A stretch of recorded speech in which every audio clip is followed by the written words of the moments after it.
Welcome to the Ari Hoffman Show, broadcasting live in studio, back from Washington, D.C., your home for the politically homeless here at KVI.com and on the KVI app. You won't be part of the most dangerous show on the airwaves. Give us a call or a text on the Warrior Injury Law Studio line at 206-421-5757. That's 206-421-5757. Seattle Mayor Bruce Harrell has the cringiest answer when it comes to the latest City Hall scandal. But before we get to any of that, time for your daily dose of adrenaline. You want me to stick this into my heart? Are you f***ing nuts? I am absolutely exhausted, having run on 3 hours of sleep the past few nights, but I got to tell you, I'm so energized from my trip to the White House. Yes, I got back to my hotel at around, 9, 10 o'clock last night after having dinner with some talk radio friend of mine, and then after that, I woke up at 3 a.m. so I could catch my flight back to here to Seattle from Washington, D.C., but coming down off the high of being in the Trump administration while they're celebrating 100 days in office was really awesome. It was really great to be at the White House. I want to thank everybody from the White House press secretary's office who arranged everything. Thank you so much for having us out there. Thank you for giving us the opportunity to broadcast from the Eisenhower Executive Office building next door. And thank you so much for arranging so we could talk to so many people from the Trump administration. More of those interviews are going to be up on the internet over the next couple days. We'll make sure to do that. So make sure you're checking out KVI.com. Make sure you're subscribed to the Hofffather over on Twitter, Ari Hoffman Official on Facebook and Instagram. Now, we are celebrating 100 days of the Trump administration. I think the grade for the Trump administration is a B-. I think there are some great successes. I think there are some things that haven't happened yet. And I think there are some things they can do better on. Now, do you agree with me? Do you disagree with me? What do you think so far? You give us a call or a text at 206-421-5757. That's 206-421-5757. Because even though I am coming off this high of being in the belly of the Trump administration for the last couple of days, really being in there, I'm still trying to look at everything objectively. Now, while you are considering what you have thought of the last 100 days, here's a montage of everything this administration has accomplished over the last 100 days. You need a montage. Even Rocky had a montage. The time for Joe Biden's failed policies is over. The time for President Trump's proven leadership is right now. America's decline is over. With the stroke of a pen, President Trump moving swiftly and aggressively to make good on his campaign promises.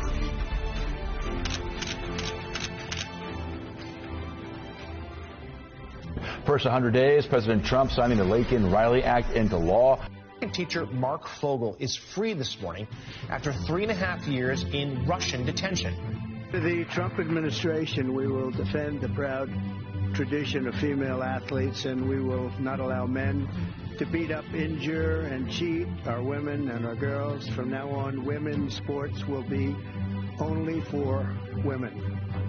Since taking office, my administration has launched the most sweeping border and immigration crackdown in American history, and we quickly achieved the lowest numbers of illegal border crossers ever recorded. Thank you. The media and our friends in the Democrat Party kept saying we needed new legislation. We must have legislation to secure the border. But it turned out that all we really needed was a new president. Welcome to the first ever White House Digital Assets Summit. Last year, I promised to make America the Bitcoin superpower of the world, and we're taking historic action. No one in this room could have envisioned this just a couple years ago. We're going to be returning education very simply back to the states where it belongs. I'm here, and I'm alive. President Trump, you saved my life. We knew we need someone who do the things. That's President Trump. We are here because of President Trump. Thank you. I do say Donald Trump is a master negotiator. I mean, there is no other leader on the world stage that has his experience and has shown what he has shown in his first term, what he's willing to do and what he can get accomplished. If anybody can help these people get together and bring peace back to the region, it's Donald J. Trump. We have $7 trillion of investment already. You can go back many years, and for a whole year, they haven't had anywhere near that. Mostly, they'd be well under $1 trillion of investment. So that's a montage that came from the White House about their successes. Do you agree? Do you disagree? What do you think was the biggest success? What do you think, if any, was the biggest failure? Call us or text us at 206-421-5757. In my mind, biggest successes. Obviously, the border. We discussed that a lot yesterday, especially since yesterday was the day we showed up and those lawn signs were lining the driveway of the White House right when I walked in. That's the first thing you see, literally right behind the mainstream media, so they were in every single shot of where the mainstream media sets up to do their TV hits. You look at what they've done with education, how they're going after DEI, how they're going after these woke colleges, how they're defunding them over anti-Semitism, over discrimination, over DEI. That's excellent. That's fantastic. Draining the swamp, what DOJ has been doing, what's been happening with the Department of Justice, what's been happening with the FBI. All of that is amazing. All of that is wonderful. All of that is incredible. Now, the foreign policy, and that includes the tariffs, I don't want to say failure. That would be a wrong way to describe it, and that wouldn't be a fair way to describe it. But it has been the weakest part of the Trump administration. Now, has it brought back trillions in dollars in investments, in jobs, in manufacturing? Yes. We're not going to see those effects for some time. What the Trump administration really needs to do is start announcing trade deal, trade deal, trade deal, trade deal. And then that'll settle down the economy. Because there are real people who are getting hurt by what's going on with the trade war. I'm going to tell you a little story. You may laugh about this, but it puts things in context. Some of my friends who, shall I say, are more into Dungeons and Dragons were in touch with me when they said they saw I was going to the White House. And they said, if possible, can you talk to the administration about the board game companies? I kind of chuckled, but then I heard what they had to say. And they said, you have to understand there's a lot of these toy companies that the people are here in the U.S., but they have the things manufactured in China. And what happens is now they can't get their stuff here because they missed the deadline on the ships making port before the tariffs. And now these companies are going out of business. Now, you may think that's a small price to pay for going in this economic war with China, who is trying to spread their tentacles all over the world, and I would agree with you. But that doesn't mean real people aren't getting hurt by this. Mike sent me an article today about possible toy shortages coming up for the holiday season. Now, that may not seem like a big deal to you, but for parents who want to get their kids the items, that's a very real thing. And think about all the people that profit off those things being made and being sold. There are lots of mom and pop retailers who are being hurt by this. Now, China, very cheap place to make it. Way more expensive to make this stuff in America. Is somebody like Vietnam, South Korea, some country going to step up to fill that void? Because right now, you may think that's not a big deal, but there's a lot of people in this world who go, I voted for Trump to make my life cheaper. And now the problem is it's affecting my livelihood, or it's affecting my hobby, or it's affecting my kids. Now, they are right. They are 100% right. But at the same time, you need to think, okay, well, we're trying to defend America here. We're trying to bring back American manufacturing. And for far too long, China has had all this manufacturing, and we've been reliant on them, from big items to small items, from electronics that have every piece of information of our everyday lives, which China has been working to exploit. Just look what they've been doing with TikTok. They can literally take whatever information they want out of your phone using that app. But at the same time, people are having economic hardships because of this. This is a very real concern. Now, I did go back and go into history. And if you look at Ronald Reagan's first year in office, and he promised he was going to turn around the economy is a massive freight train, the kind which you get stuck looking at when you're at a railroad crossing that never ends. It takes time to start. It takes a mile to get that thing going, to get that thing stopped. That's the U.S. economy. And it takes time to turn things around. Are we going to feel the effects of all these investments in America? Of course. Trillions of dollars of manufacturing coming back here is a good thing. In the meantime, is it going to be tough? Yes. I don't want to sound like the Biden administration going, well, the American people just can't see it yet. But people are saying, why aren't things getting cheaper that I need every single day? In fact, today, there's an organization I work with, and they want to borrow the popcorn machine and cotton candy machines and stuff that I have. And I noticed that there's these little tabs that spin the sugar on the cotton candy machine, and it needed new ones. And I told them, just go on Amazon. It'll be like $5 or $10 or something like that. Just go on Amazon and order the things, and they'll be here in a couple days on Prime. And they said it wasn't $5 or $10. It was $18 to $25 with shipping because of the tariffs. There are impacts to what's going on. And I think that we can't do what the Biden administration did, which is say, oh, you just don't understand yet. I think the Trump administration, because the government is a sledgehammer and not a scalpel, has to figure out how to solve these problems, because I think those are the people that might be wavering on the MAGA movement. Those are the people that might be wavering on Trump. Those are the people that might be second-guessing what's going on because they see friends of theirs getting hurt. They see companies they work with getting hurt. And I think that's something we really need to solve. Now, Amazon today, there was a bit of a little scandal with Amazon. Amazon today, there was this announcement of their plans to display the added cost of tariffs and prices for goods on their online shopping platform. Now, the White House called this out as a hostile and political act. Here's what Caroline Leavitt said today. It was reported this morning that Amazon will soon display a little number next to the price of each product that shows how much the Trump tariffs are adding to the cost of each product. So isn't that a perfect, crystal clear demonstration that it's the American consumer and not China who is going to have to pay for these policies? I will take this, since I just got off the phone with the president about Amazon's announcement. This is a hostile and political act by Amazon. Why didn't Amazon do this when the Biden administration hiked inflation to the highest level in 40 years? And I would also add that it's not a surprise, because as Reuters recently wrote, Amazon has partnered with a Chinese propaganda arm. So this is another reason why Americans should buy American. It's another reason why we are onshoring critical supply chains here at home to shore up our own critical supply chain and boost our own manufacturing here. Now, that's a key point. Boost our own manufacturing here. Make sure that if we ever go to war with somebody, we are not economically crippled because they're making something we don't have, which is why, for example, it's so important we're making computer chips here and not relying on Taiwan or relying on other places. So these are things we need in the U.S. But at the same time, Amazon going ahead with this. Now, apparently, Donald Trump got on the phone to Jeff Bezos, and this was solved lickety-split, not going forward. But you know what the response to this would have been from Amazon, for anybody else? And I saw a lot of this on social media.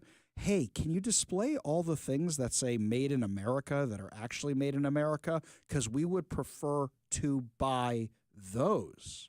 And I like that response, because how many people say, buy American, right? If we want to do that, I would love for Amazon to have something that says this product was made in America. Might cost you a little bit more, but you are supporting an American business. And I think some people might be on board with that. Now, with regard to the White House's response, and some of you are going to call me up and yell at me about this. Do you remember when Costco put on the ballot the initiative that the state wouldn't be selling the alcohol anymore, and that would go to private retailers? And then what happened was the state got so mad that Costco won that initiative and took away their money that they slapped a massive tax on it. And then what you started seeing was the labeling from Costco showing you the pricing and showing you how much the taxing was. Is this any different? We cheered when Costco did that. Here's another example. Seattleites, you remember when they first implemented the soda tax? Do you remember what retailers did? Retailers had, here's how much the soda costs, and they had a little tag underneath it that said, City of Seattle tax, because they were revealing that. Do you remember when Jay Inslee, Bob Ferguson, and former Senator Joe Wynn got mad that oil companies, fuel companies were showing the cost of the CO2 tax? Do you remember when Bob Ferguson told Puget Sound Energy to hide the cost of the Climate Commitment Act on people's bills? And when I did a public disclosure request for all the emails back and forth to expose it, redacted every single one? Look, nobody likes when their policies are being blamed for costs going up. But you have to call this fairly. If costs are going up because of the tariffs, people should be willing to talk about it and know about it. And the administration should say, you know what? Yes, it is going to be expensive. And we're going to try and work with these companies, like the board game people, like the toy people, like anybody else who is affected by this, to solve that problem, because government is a sledgehammer. In the meantime, here's a list of all the American companies you can buy this stuff from. Buy American. And by the way, I would love that marketing campaign out of this White House. I have told you, we will always cover the Trump administration fairly. Good Trump, bad Trump. Good White House, bad White House. I'm not saying the tariffs are good or bad yet. If they're being used for leverage, as I've said from the beginning, I am all in favor of them. Now they're talking about the revenue coming in from them, possibly getting rid of federal income tax. But at the same time, until these trade deals are worked out, real people are getting hurt by them, and we need to find a way to address that. Or this White House, which I had such a great time at yesterday, where these people, you know, the energy at this place, it's a team. It's not the way it usually is in D.C., where everybody's stabbing each other behind the back. And you know what? Maybe I just didn't see it. But they're a team that works together, and there's such a happy vibe and such a happy atmosphere. It wasn't like that during the last administration. Everybody was miserable all the time. I want to see this White House be successful. And if they want to be successful, they got to figure out how to solve these things, yes, even for the Dungeons and Dragons people. We go to the Warrior Injury Law studio line, take a call from our friend Jay in Idaho. Jay, what's up, man? Oh, I'm all into D&D there, Ari. Oh, I am most certainly not, my friend. That is, my nerddom only goes so far, okay? I end in space. I don't do the fantasy stuff. That's where my nerddom goes. Yeah, I'm thinking about 1977 in a college a long time ago in a place far, far away that I played D&D, but there was some alcohol involved too. But anyway, I digress. So I agree with you. It seems that this White House and their advertising and their PR, they're brilliant at times, and then it seems like they're tone deaf at times. But so I agree with what you were saying, and it would be awesome if they could do these things about what are the companies that are made in America, or what are the costs, and that, you know, help is on the way, because Trump says that, you know, there's going to be a little pain, help is on the way, be patient, we're going to get there. But the one thing that I like about the Trump administration, which kind of mirrors the Reagan administration, is that he's present, he's a leader. He's got momentum. Like you said, they're all working together in the cabinet. They're not fighting. They're not, you know, advancing their own agenda. And so there's that momentum. There's that leadership. And we have missed that for so long. We missed it with Obama. We missed it with Biden. Trump was there for 4 years, but he was, you know, dealing with the ankle biters for 4 years from the swamp and the media. And so I like the leadership. I like the presence. And it's kind of like, you know, way back when, with Reagan, even with George Herbert Walker Bush, they were present, they were involved, they talked to the media, we knew what they were doing, and that's what I really, really like about Trump 2.0. Yeah, I completely agree with you. I know that Trump is in charge. Whether I agree with him, whether I disagree with him, I know that he is the one calling the shots, and I know that every member of that cabinet is competent. When I was talking to Secretary Scott Turner yesterday, and that interview is up on KVI.com and my social media right now, that is a guy who knows his stuff. He wasn't just repeating talking points. And that's night and day from the last administration, where none of them were competent. So I may disagree with them, but I see the plan in motion, which is why I keep saying I want to see where this trade war stuff goes. I'm not going to pass judgment on it right now. But I have never seen an administration this effective before which is amazing to watch. And sometimes grades get worked over time. For example, my kids nowadays, they get a B- in some class. What happens? They do a little extra work here. They finish a few assignments here. And all of a sudden, that grade becomes an A.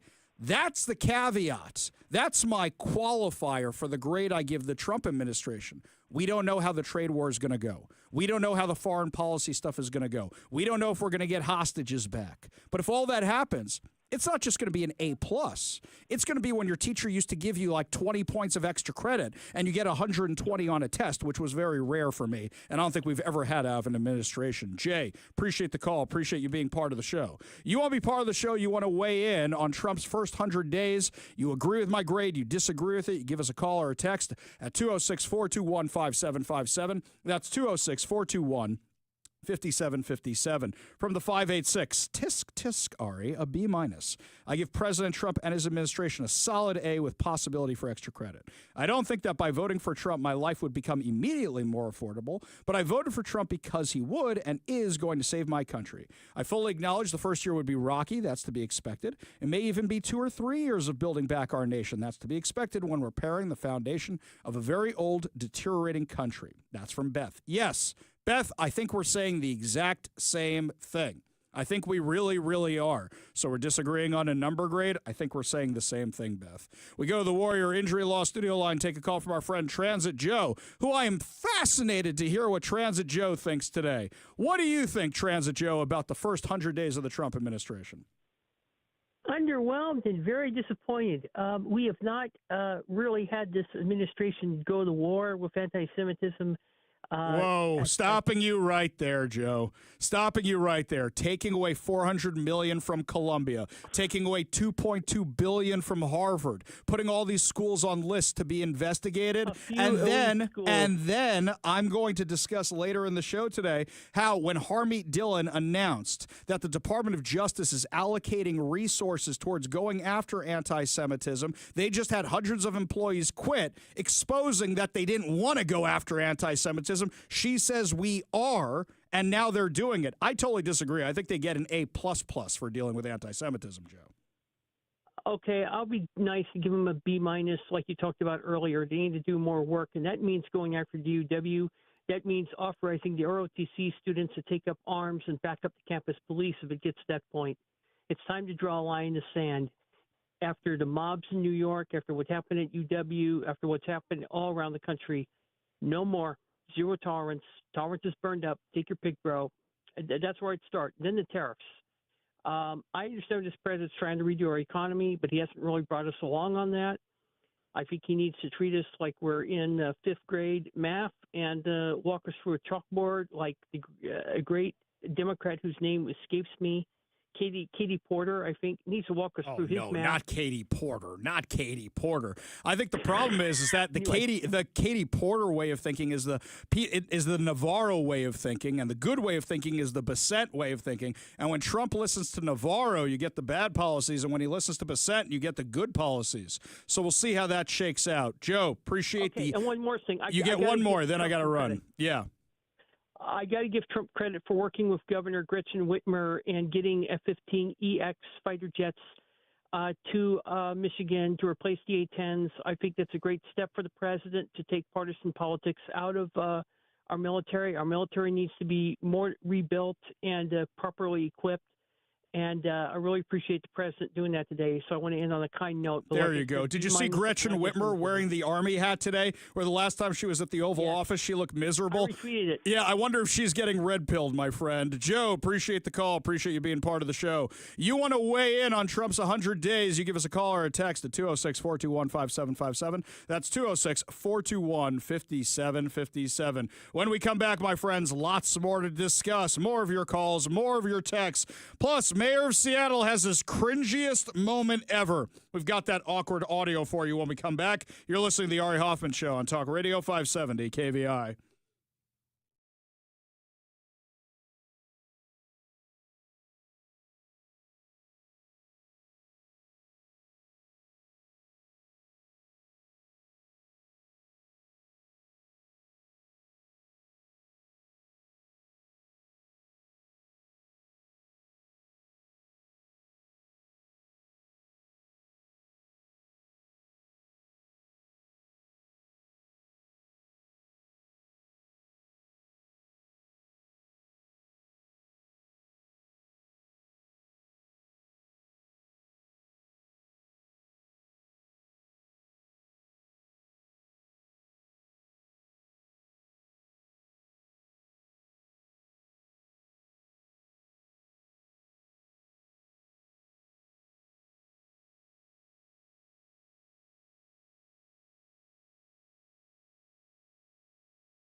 So Seattle Police Chief Barnes and then our Seattle Mayor Bruce Harrell come out with this big announcement yesterday saying they're on track to be fully staffed at the Seattle Police Department by next year. Now, while I wish that was the case, immediately I said, you're going to make up 700 officers in a year? I don't believe you. Especially because we've known about for some time that there are literally over 200 officers coming up in retirement. How long is it going to take to restaff those? We are already losing close to 50 this year alone. So all these numbers, I don't think they're factoring in how many police officers they're losing. I think all they're doing is saying, here's how much we're gaining. Now, as much as the lamestream media picked this up without doing any analytics whatsoever and just writing the press release, they lost their good press day. Why? Because there is another scandal at Seattle City Hall. Fox 13 has a story for us. A former high-ranking member of the Seattle Police Department is seeking $3 million in emotional damages. That person is former Fox 13 News anchor Jamie Tompkins, who later spent 18 months as a chief of staff to former police chief Adrian Diaz. Fox 13's Taylor Winkle has more from Seattle Police Department headquarters. Good morning, Taylor. Yeah, good morning, Maria. So during her time at SPD, Jamie Tompkins faced ongoing internal rumors that she was having an affair with then Chief Adrian Diaz. It's something both parties have denied, and a letter from Tompkins' lawyer to Seattle Mayor Bruce Harrell highlights rumors started by SPD staff. Those rumors went all the way up to the mayor. Tompkins' lawyer presents a meeting between the mayor and Diaz where the mayor allegedly told Diaz that he wasn't, quote, worried about the rumor and that it was completely all right if he had slept with her. Diaz told the mayor he had not slept with Tompkins and that it wouldn't have been all right if he had, end quote. I can't comment on either litigation or threatened litigation. I'll have to defer to the city attorney's office. But as you've heard before, we take all allegations seriously, very seriously. And what I've always said from day one, we are a learning organization as a city. All of the departments under my administration are learning organizations. So we will take that into consideration should it come to us for making decisions. But Tompkins resigned in November. The mayor fired Chief Diaz shortly after that, in part because of these affair rumors. Diaz also filed a multi-million-dollar claim against the city for his termination as well. Now, hang on a second. That little clip from the mayor's office, that little from the mayor at a press conference, that little tiny clip was in response to a question from our friend Jonathan Cho. Now, taken out of context, it sounds like, yeah, you know, this is bad and we got her back, but that wasn't actually his answer. This is the most cringeworthy thing I have ever seen this man do, and Mike, we have called him out on tons of cringeworthy things. So yesterday, the press conference wasn't about this.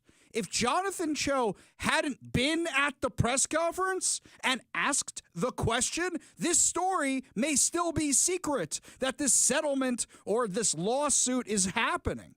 Here's what Jonathan Cho did. Once again, the lamestream media only covered it after Jonathan Cho asked this question at a press conference. Now, I will preface this by one other thing. It's a long clip. But throughout it, there's, people standing behind Bruce Harrell, like there always is at any politician, and the women are getting more and more and more uncomfortable. It's a long clip, but listen to why it's so cringy and why the women are getting uncomfortable. Mayor, I've obtained a demand letter from the attorney of former SPD Chief of Staff Jamie Tompkins. She claims that SPD subjected her to a sexually hostile work environment, that she was falsely accused by SPD employees of saying that she had an affair with former Chief Adrian Diaz. What are your thoughts on these allegations, and how do you and the city plan to respond? So, thank you for the question, Jonathan. So I can't comment on either litigation or threatened litigation. I'll have to defer to the city attorney's office. But now he's going to comment on litigation and threatened litigation. But as you've heard before, we take all allegations seriously, very seriously. And what I've always said from day one, we are a learning organization as a city. All of the departments under my administration are learning organizations. So we will take that into consideration should it come to us for making decisions, but I'll defer to the city attorney's office for any pending or threatened litigation. Anna? Yeah, segueing back to Jamie Tompkins, the Washington Employment Department did their own investigation and found that her allegations of sexual harassment and that the city did not protect her had some merit. They gave her the benefits, and it's benefits that the city denied her when she quit the job. So were you aware of that information, that the State Employment Department did a separate investigation, found that what she was saying was valid? What are your thoughts on that? Sure. So again, I'm not going to comment on that, on what you just disclosed to me, because no doubt sometimes mayors get deposed on what he or she may know in any lawsuit. So in all due respect, I'm just not going to comment on any allegations. I think it still falls under threatened litigation versus litigation. But now he's about to comment. Oh, by the way, he's a lawyer. He should know better. I'm not going to talk about anything I was aware of or not aware of. I mean, I have 14,000 employees, and so certainly I'm not aware of every allegations made or every administrative hearing. So I'm just not going to comment. This demand letter was on the table for months now. You were named specifically on that. So I'm assuming that you knew about what she is saying. And is there, when you say lessons learned and have to go back and learn from this, is there admission that this was handled improperly, her case? So you should not make assumptions. I have both a city attorney's office to handle all litigation, threatened, pending, and actual litigation. Hang on. Do you think he didn't know about somebody trying to sue him personally? Give me a break. I have a general counsel that handles all litigation. And you think they didn't come and talk to you about this? Threatened, pending, or actual litigation. And we are running a city and moving forward today. So it's a poor assumption to know I know every complaint made by every employee. That's just not a good assumption. So again, on this date, we're moving forward. You guys with me, right? We are moving forward in this city. Taking our city back into a situation where we are protecting people. That's why we're here today. So the lawsuits will take care of themselves. We have a city attorney that will adequately and effectively deal with those situations, and I'm not going to answer any questions on matters that, quite frankly, are caught up in the legal process. So forget the sexual harassment, forget all these allegations, forget me being sued. Hey, women behind me, we're moving forward. Forget all the Me Too, forget all the Believe All Women. We're moving forward, right, women behind me? We're moving forward. Why do you think they look so awkward? Yeah, forget all this. It'll take care of itself. We're not going to take care of the problem. We're not going to solve the problem. Oh, yeah, and I'm not going to admit that, of course, I knew all about this kind of stuff, right, Bruce Harrell? Right? Wow. Wow, did he botch that one. I wouldn't be surprised if this costs him the election. If only there were some other candidates worth voting for in this race, right? Now, we've got our girl Savage. We like her very much. We hope she gets some more traction. But at the same time, this is the opportunity. This is the moment. When we come back, my friends, your calls, your texts, plus the latest insanity that I witnessed myself in Washington, D.C. You're listening to the Ari Hoffman Show on Talk Radio 570 KVI.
Welcome back to the Ari Hoffman Show. Just a reminder, coming up at 5:45, your chance to win fantabulous prizes, including a $50 Daniel's Broiler gift card, plus so much more. Yet another reason to always keep your radio tuned to 570 KVI left on your dial, always right on the issues. You can also stream us at KVI.com, download the KVI app, and of course, subscribe to us on whatever your preferred podcast platform is, also at KVI.com, and my social media channels, Ari Hoffman Official on Facebook and Instagram, and The Hofffather over on X. You can see the interviews I've been putting up that I got while at the White House in Washington, D.C. We go to the Warrior Injury Law studio line. Take a call from Antonia and Puyallup. Antonia, what's going on? Hey, Ari. Thank you so much for taking my call. I want you to know I love you and I love your show. Thank you. My call is about the tariffs, earlier segment. I am so tired of the wishy-washy wimps who constantly need self-assurance and proof that things are going to be okay. This is about saving our country. I like the whole idea of the tariffs, and I'm so upset that they quickly forget about what we suffered through COVID. They were willing to suffer through that for how many years? And we lost businesses, livelihoods. Our kids are still suffering. We even had a toy shortage back then, and some people are still buying into this. So it's time for China to pay up. It's time for things to be fair across the board. And in particular, I think it's time for us to be more self-sufficient. I love the whole idea of the tariffs, and I think we need to be patient, and things are going to be okay. It's about saving our country. And another thing that really concerns me is I do not like the idea of depending on China for medications. So I'll give you the pro and con here, where I agree with you, where I disagree with you. Excellent point on COVID. Excellent point. Where didn't hear the left talking about all the businesses that were closing. Didn't hear them talk about all business closing in Washington, including 2 of mine. Didn't hear them talk about that at all. But on the flip side, I can understand when other people are affecting your business being shut down. Yes, of course, I want America to be better. But at the same time, if you had told me, well, shutting down your business is going to keep everybody safe and secure, I didn't believe it then. And right now, for somebody who's losing their business, the problem is they're losing their livelihood to pay for their family. Are there things that have to be adjusted? That's why I'm saying the Trump administration, if it wants to earn serious brownie points, will say, what industries are being affected? How can we solve this to help them weather the storm, which the Democrats never did during COVID? My company, I think I asked for like $50,000 in COVID money. I got 5. And tons of other people were scamming the system, and I wouldn't do that. So I understand where you're coming from. I agree where you're coming from, but people need to look at these businesses and figure out a way to help them out. Antonia, great points. Really do appreciate them. You want to be part of the show? You give us a call or a text at 206-421-5757. That's 206-421-5757. Here from the text line, Beth says, I voted for President Trump because I'd like to have children and a world to leave them. We're climbing out of a very deep hole. I feel like President Trump isn't just handing us a ladder. He is busy building us an escalator to the top. Sure, the escalator takes a little bit more time to build, but it's a much more comfortable rise in the end. You want to weigh in on the first 100 days, give us a call or a text at 206-421-5757. That's 206-421-5757. When we come back, more of your calls, more of your texts. And did Donald Trump just cost the conservatives the election in Canada, or was it something internal that a lot of people just don't understand? We'll discuss when we come back. You're listening to the Ari Hoffman Show on Talk Radio 570 KVI.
And remember, if you go to KVI.com right now, you will see some of the interviews we have posted with Trump cabinet members, the ones we got yesterday while at the White House. More will be up there, so make sure you're checking out KVI.com, download the KVI app, and, of course, subscribe to the podcast and my social media channels, Ari Hoffman Official on Facebook and Instagram, The Hofffather over on X. We go to the Warrior Injury Law studio line. Take a call from Mark in Ellensburg. Mark, what's up, man?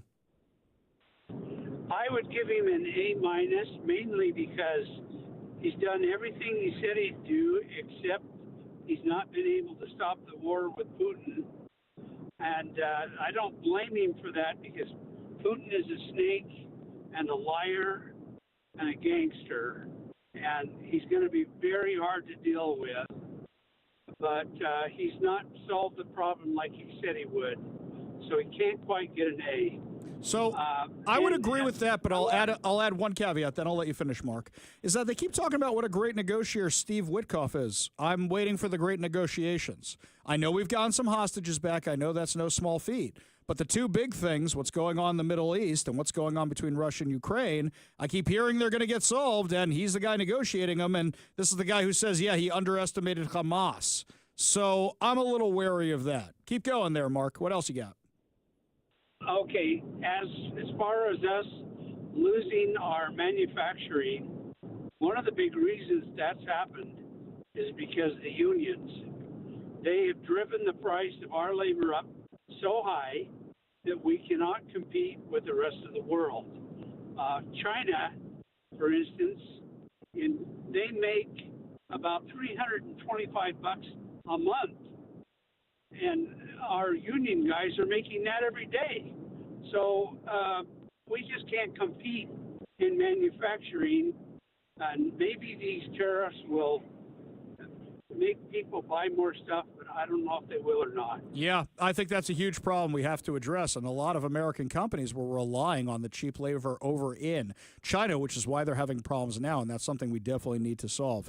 Mark, appreciate the call. Yeah. Appreciate you being part of the show. You want to be part of the show, weigh in on Trump's first 100 days, give us a call or a text at 206-421-5757. That's 206-421-5757. When we come back, Caroline Leavitt dropped the bomb, and Donald Trump signed it yesterday. They're going after sanctuary cities and sanctuary states. Does that mean Seattle, Washington is at the top of the list? Is the cavalry finally on the way? You're listening to the Ari Hoffman Show on Talk Radio 570 KVI.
Welcome to the Ari Hoffman Show on Talk Radio 570 KVI, your home for the politically homeless, streaming live at KVI.com and on the KVI app. If you want to be part of the most dangerous show on the airwaves, call or text the Warrior Injury Law Studio line at 206-421-5757. That's 206-421-5757.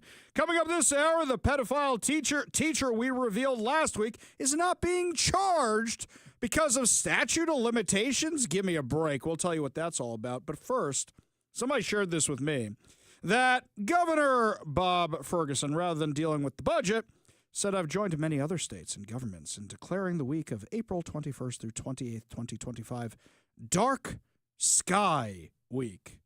This got my attention. Because I've never heard of such a thing. I assume that means nighttime. Washington State is home to some of the darkest skies in the country. And these dark sky locations deserve protection. Protection from what? UFOs? What are we talking about here? In Washington State, WashDOT has implemented a policy that results in reduced lighting, less intensity, frequency, and coverage compared to previous standards. Everyone has a part to play in mitigating light pollution and protecting Washington's dark skies. All right. As a kid who grew up in the suburbs and went to school in the city, if you want to see stars, get away from the city. But you're talking about light pollution? You want things to be darker around here? You want people to have eye problems because they're straining to see in the dark? I got a better idea. Wait. Instead of just this, let's blot out the sun. Like in The Matrix. We know it was we who darkened the skies, or whatever it is that Morpheus says, right? Sure, let's just blot out the sun. It's causing global warming anyway. Let's just shut down that giant gas giant and all freeze to death. We'll have global cooling instead. He's dealing with this nonsense rather than actually dealing with, I don't know, that massive budget they just passed. So this headline comes out, this one from Como News. It says state lawmakers working to overcome a $16 billion budget shortfall, already incorrect, passed a flurry of bills in Olympia, including one to raise the price Washingtonians pay for gasoline and diesel. Now, they say this is going to be $9 million in taxes. It would add 6 cents to the 49.4 cents per gallon we already pay. That's a total of 55.4 cents a gallon. By the way, that's not true. That's just the actual state tax. Do you know what's not included in that? The Climate Commitment Act, which is another 48 to 50 cents a gallon. So you're paying more than $1.10 per gallon in taxes, which is why our gas prices are so much higher than everybody else in Washington State. Now, this goes into effect July 1, which I want you to think about this, how much higher your taxes could be, plus this thing is tied to inflation, which means it's going to keep going up and up and up and up. Question is Bob Ferguson going to sign all of this? Now, what he's going to do is he's going to put on a show the next 3 weeks where he says he's analyzing the budget. He's going to do a magic display for you. Oh, I'm studying the budget, and I'm looking at it very carefully, and we got to make some tough choices. So he's going to make you think he empathizes with you. But then he's not actually going to cut anything. You know why? He may throw you a little bone here, a little bone there, and line item veto a few things. But he's not going to do it.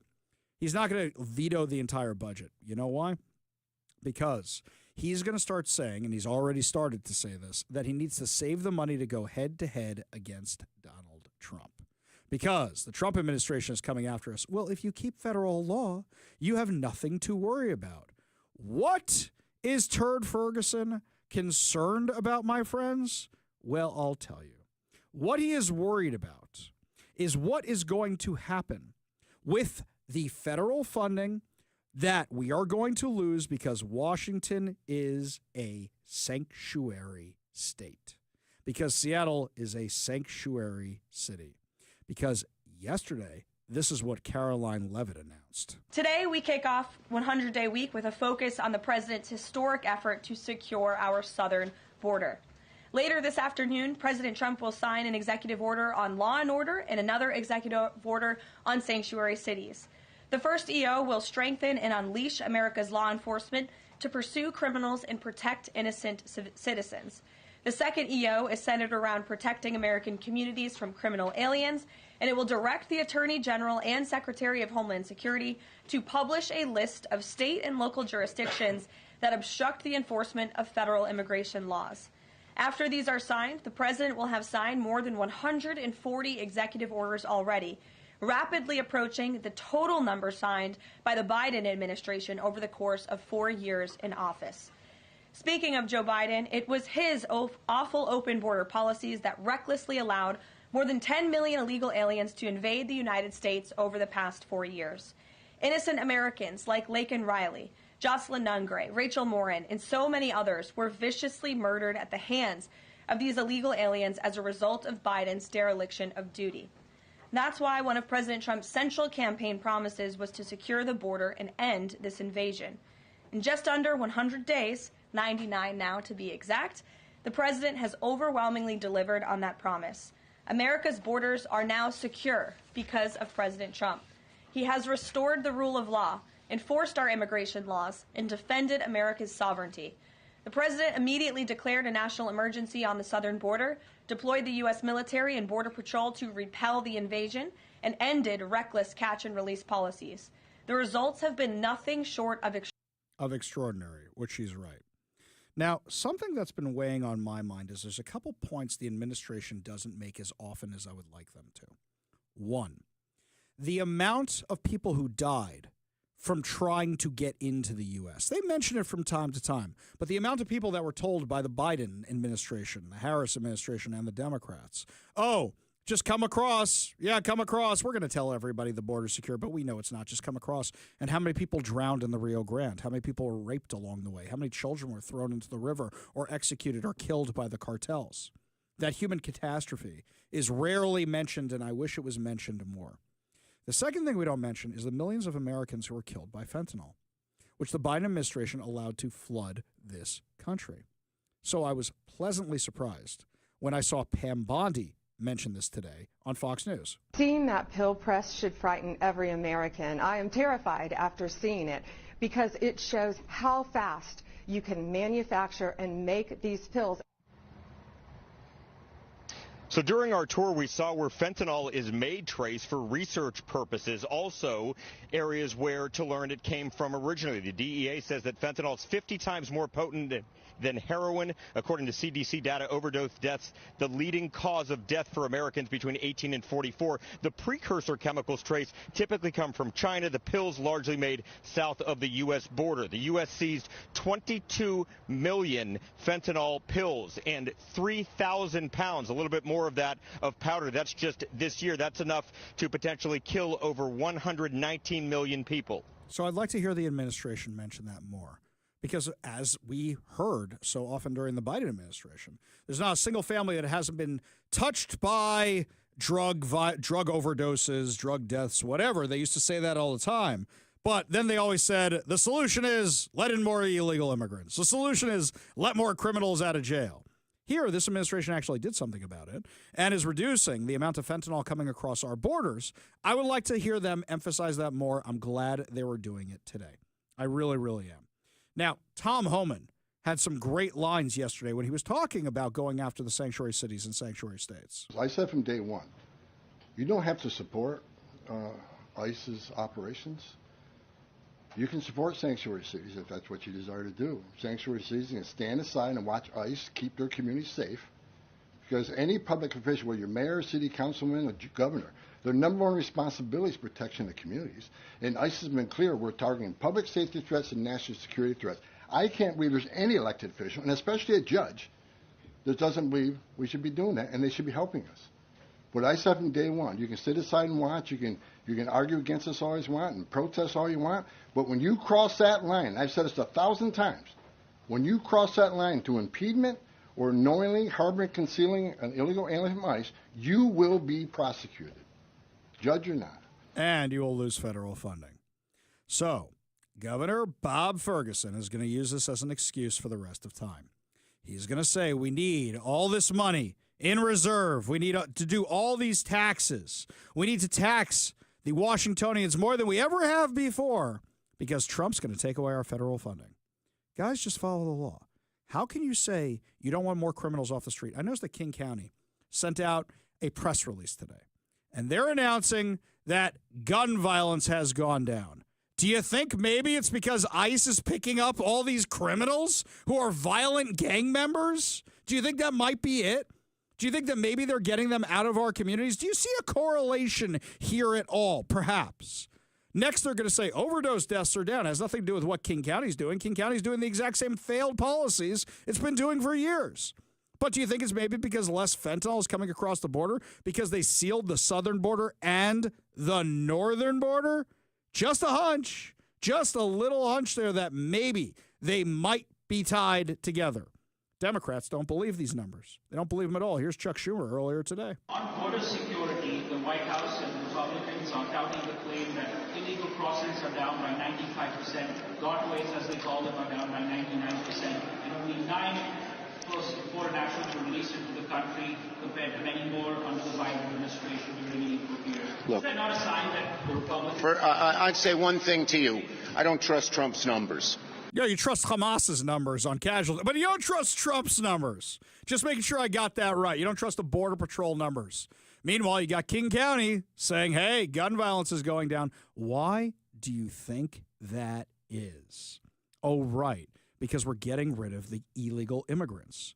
So far, over 66,000 illegal immigrants have been rounded up for deportation, and the White House, I saw it with my own 2 eyes yesterday, had all those lawn signs lined up along the driveway to the White House with these illegal immigrants and the crimes they committed. Rape of a child molestation, murder, assault, you name it. The worst of the worst were lining that driveway. And this is who the Democrats want to keep here. That's why Bob Ferguson wants to tax you. That's why Nick Brown wants to tax you. So that they can fund health care for illegal immigrants. So they can fund unemployment for illegal immigrants. So they can make sure illegal immigrants are protected from the big bad ICE. That's what they're taking your tax money for. It's absolutely insane. We go to the Warrior Injury Law Studio line, take a call from Becky in Kent. Becky, what's going on? Well, I live in Kent, and I just retired, and I am selling my house and moving to Florida. The taxes here are atrocious. It's not going to get any better. They just can't control their spending, and I just can't keep paying for all these people coming in and getting more resources than myself, who've worked for 45 years, 50 years. So yeah, Becky, I hear that from a lot of people right now. They're petrified of what's going to happen with these taxes. Do me a favor, though. Make sure you download the KVI app. So when you're living in free America, you can still listen to us and you can say, oh, well, at least I don't have to deal with that nonsense anymore. But Becky, also think about this. Think about all the people who can't move. Their families are here. Their jobs are here. People like me. I'm not going anywhere. Yeah. So this is the kind of thing where we're not giving up the fight. I'm not saying you are. I don't want to sound like I'm degrading you, Becky. But this is unfortunately what's going to happen with a lot of people. They're going to get priced out of their homes. Well, I still call. I call and complain, and I called Ferguson's office and said, please do not raise any taxes whatsoever. You need to, cut wasteful programs. It's just atrocious. And so I do fight because it makes me extremely upset because I do like this area, but, I just can't afford it. And so, especially on a single, retirement income now. So, yeah. But I feel bad for people that don't have that ability. So yeah, I hear where you're coming from, Becky. Make sure you download the KVI app or listen to us on KVI.com. We're going to miss you, Becky. Appreciate you being part of the show. You can always call us also. You want to be part of the show, you give us a call or a text at 206-421-5757. That's 206-421-5757 from the 253. Well, if Bob Ferguson approves all those new taxes, he'll get his dark skies because everyone will move nothing but dark houses and dark buildings. Yes, 100%. Jay in Tacoma says dark skies, but the Democrats do their best dirt in the dark of night. Yes, exactly right. Oh, you guys are on fire today. Absolutely on fire. We go back to the Warrior Injury Law Studio line. Take a call from Bob in Kent. Bob, what's up? Hey, I just wonder when we're going to have an intelligent adult conversation about officials from our government who take an oath to uphold the law and then turn around and knowingly violate those laws, whether it's sanctuary or other. When are we going to have that intelligent conversation and identify it, call it out, and get these people out of office because they're choosing to break laws? I think we're having that conversation already with what happened with that judge out in Wisconsin. I think that's exactly the discussion we're having right now.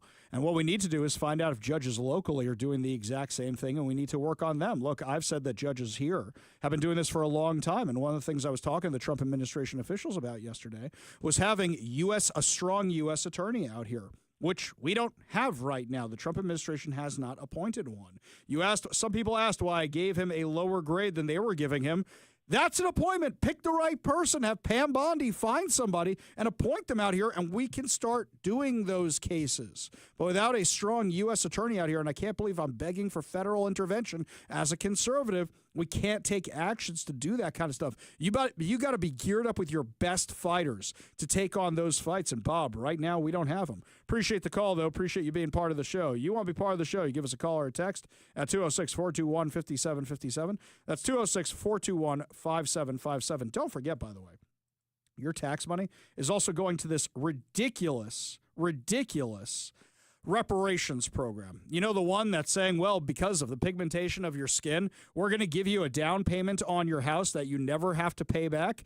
Kevin Corke, by the way, black man, was over on Fox News over the weekend, and he found out about this program here in Washington where they said we're undoing systemic racism by discriminating against white people and Asians and Jews and anybody who is redlined who isn't black.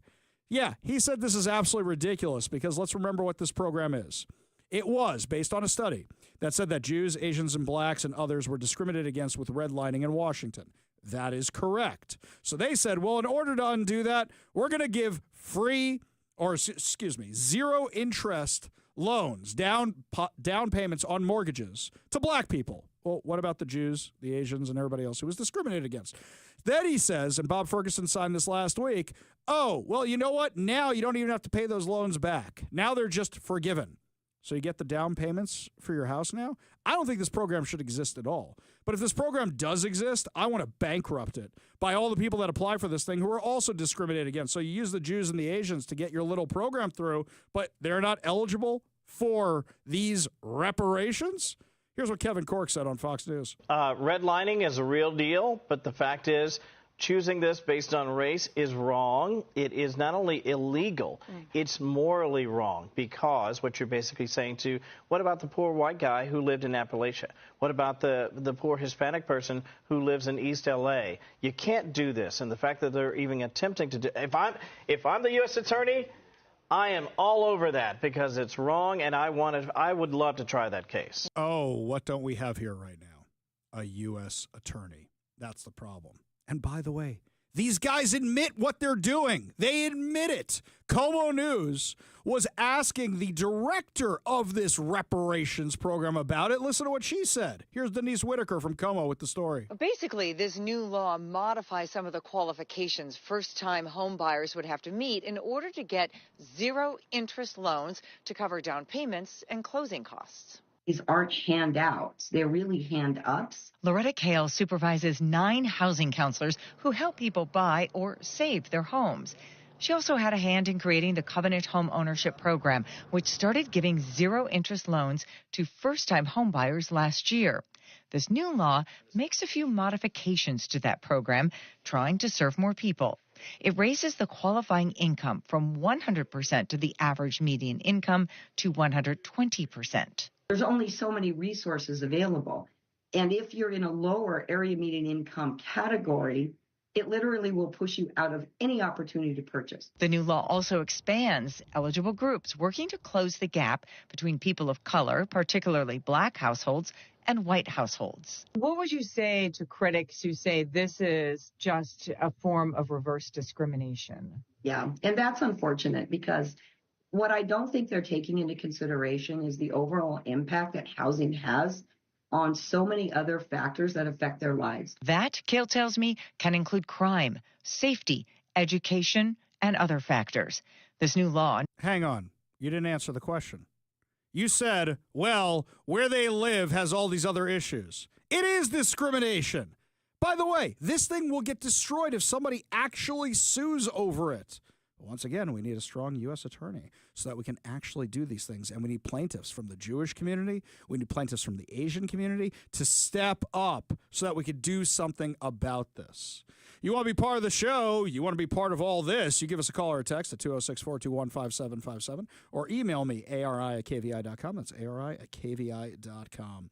When we come back, my friends, lots more to discuss. A local pedophile teacher that we exposed last week is now not going to be charged. Why? They claim the statute of limitations is up. We'll give you all details when we come back. You're listening to the Ari Hoffman Show on Talk Radio 570 KVI.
Remember last week, we told you that police in Bothell, Washington arrested 44-year-old Philip Dean, a longtime educator and band instructor at Bothell High School, on 2 felony charges stemming from alleged incidents involving a student. He faced 1 count of sexual misconduct with a minor in the first degree, 1 count of communication with a minor for immoral purposes. Now, they had this guy dead to rights, according to the court documents I had, but now they can't go forward with the case. Why? Because the statute of limitations is up.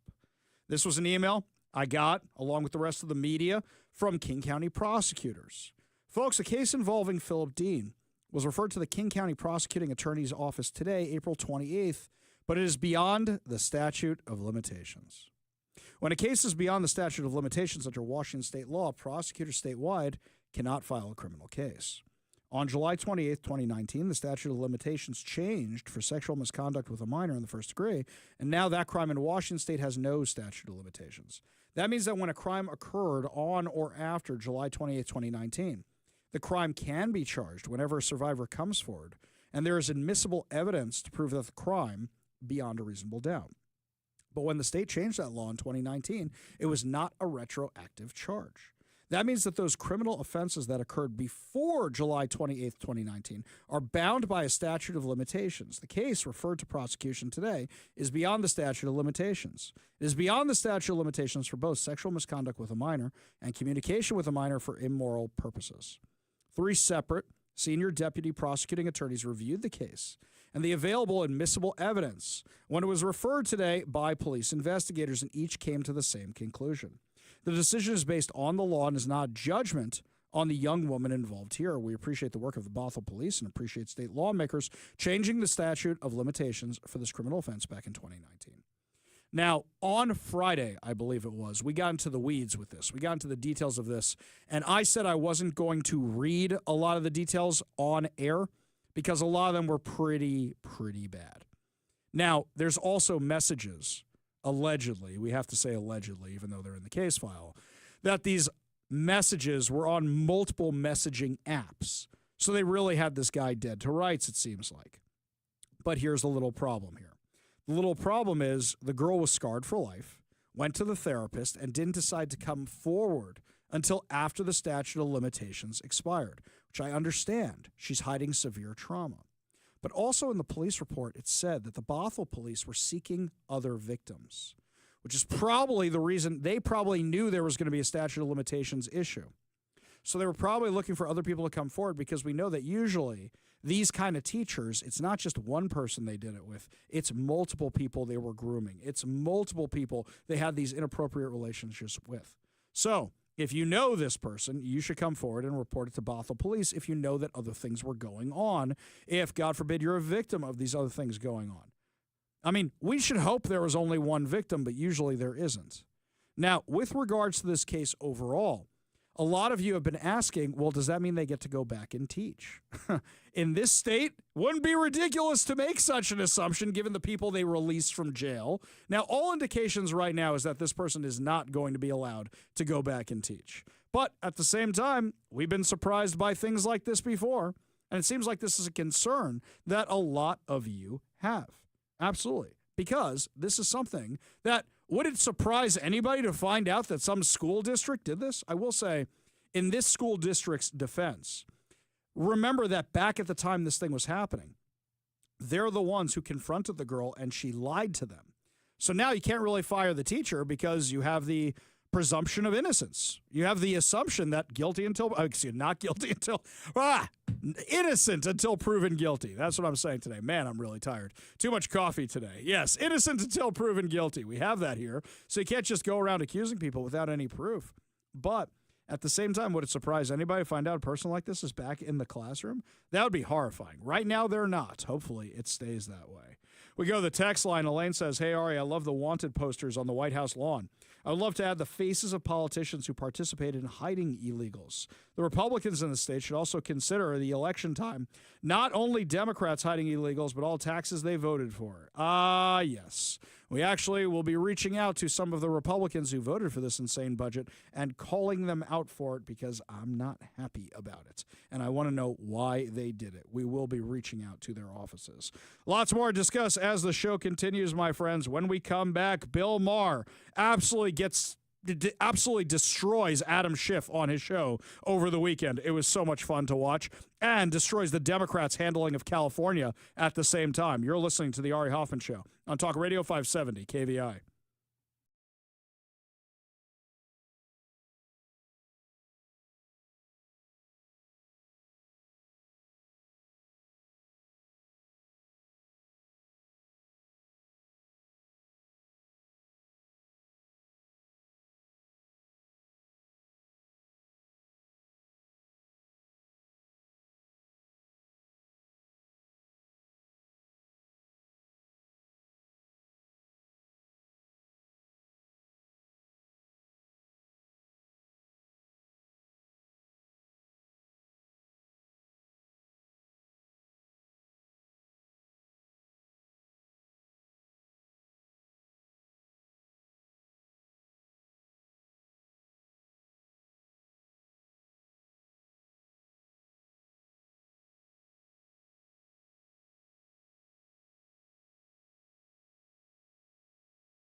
Brett Stevens from the New York Times is not exactly somebody in my little black book of the right-wing media conspiracy. Works for the New York Times, after all. But he was blaming Democrats for their mismanagement of California while on Bill Maher this weekend. And who's sitting right next to him? Senator Adam Schiff from California. Let's not forget, this guy's own luggage got stolen when he was campaigning there for the Senate job. Give a listen. If film and TV productions continue to move out of California due to tax incentives in other states, what might the future look for Los Angeles? Is there a risk of it becoming the next Detroit? Well, there's no need to on Detroit in the question. Detroit's a fine city.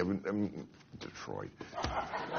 Well, I mean, the central part of that question is that California, I'm sorry to say this, a beautiful state, has become Exhibit A in progressive misgovernance. And if you're going to tax industries straight out of the country, if you're going to continue to lose, 100,000, 200,000 people every year who have to leave here because it's unaffordable, because housing is unaffordable, you're going to create an example of what Americans don't want from the left. So Democrats, and my colleague Ezra Klein is doing this, are taking a good hard look at California and saying, we're not that. We need to be a party that's from some other model. Yes. But the problem is California is still doubling down on this stupidity.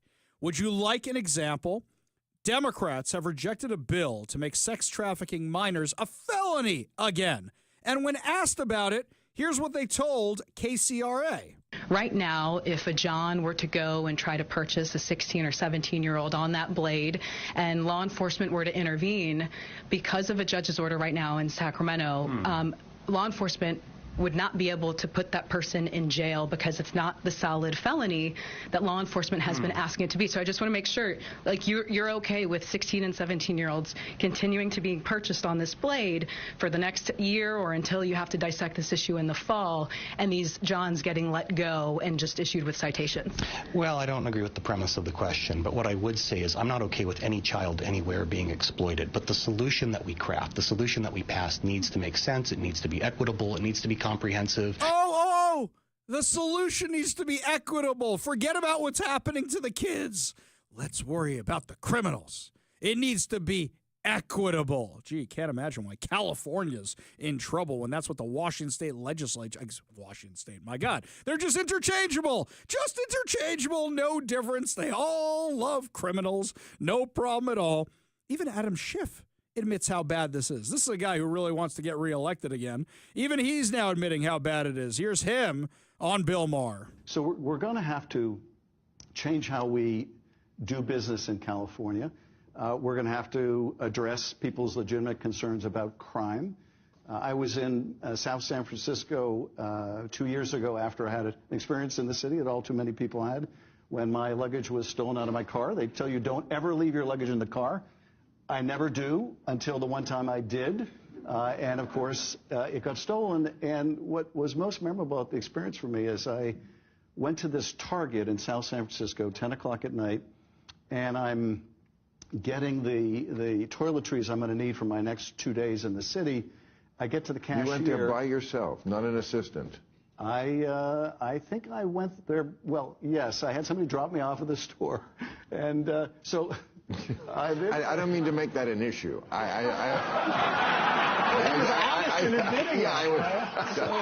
Actually, I waited somewhere I should not have waited. First of all, I had to get the clerk, which is hard to find, to unlock the shampoo or the whatever.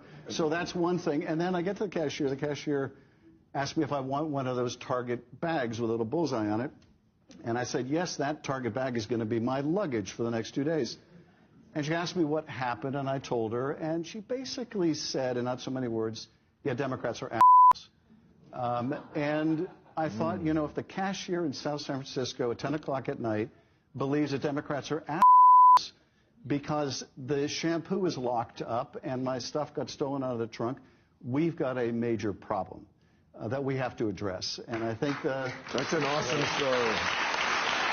Adam Schiff, a very, very progressive guy, is now starting to sound like a moderate because he recognizes that even California is moving to the right.